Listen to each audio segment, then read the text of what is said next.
Hi, boys and girls. I thought today I would read you a really cute story that I have called Ruby Finds a Worry. And this week, since we're talking about story elements, I thought this was a good book to read to you, and maybe we could do a little something with identifying who the characters are, what the setting is, and if there's a problem and a solution, and which belongs to the plot. So those are the three elements of a story that we're going to talk about this week. Characters, settings, which many books can have many settings if where they are changes, and problem and solution, which is all part of the plot. So let's listen and enjoy this story called Ruby Finds a Worry by Tom Percival. And there's Ruby. No words on the first page. She looks very happy. Ruby finds a worry. Ruby loved being Ruby. She loved to swing up high.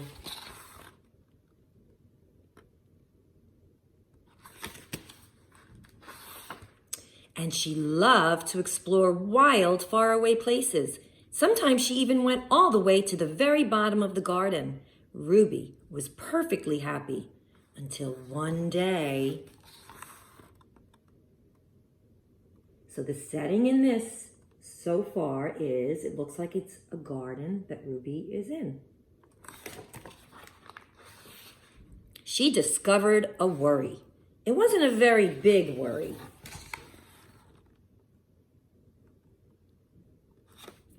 Oh, the worry is that little yellow blob.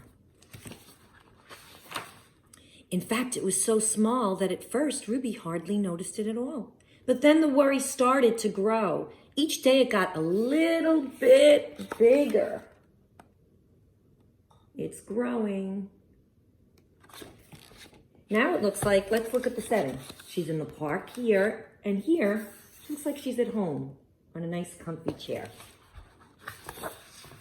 It just wouldn't leave her alone. It was there at breakfast, staring her over the cereal box, and it was still there at night when she brushed her teeth. So settings are changing.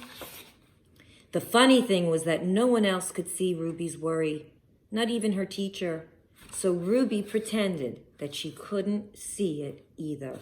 And here, the illustrator, the author, he's the illustrator, is showing us more characters.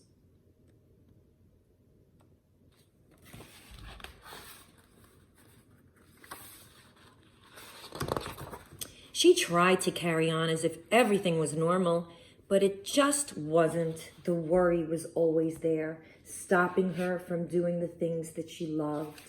And look at how big the worry has grown from when it started out as a little worry. Ruby is making it bigger, isn't she, on her own? Ruby wondered if the worry would ever go away. What if it didn't? What if it stayed with her forever? Ruby didn't realize it, but she was doing the worst thing you can ever do with a worry. She was worrying about it. And there it is, that great big worry. It's following her everywhere. Now the worry was enormous. It could barely fit in the kitchen at dinner time. It filled up half the school bus.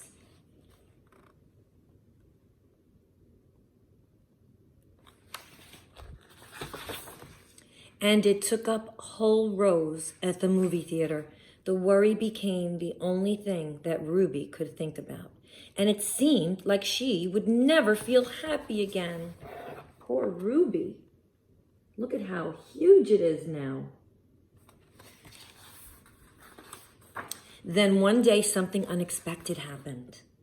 Ruby noticed a boy sitting alone at the park. He looked how she felt. Sad. And then she noticed something else, something hovering next to him. Could it be a worry? And look at his worry. His worry is a little smaller than hers. His is the blue worry.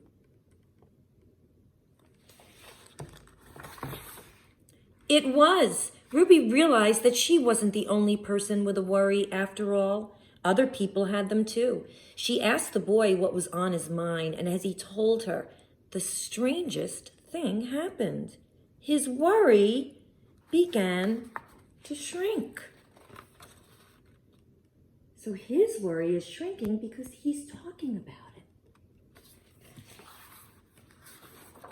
Then Ruby did the best thing you can ever do if you have a worry. She talked about it too.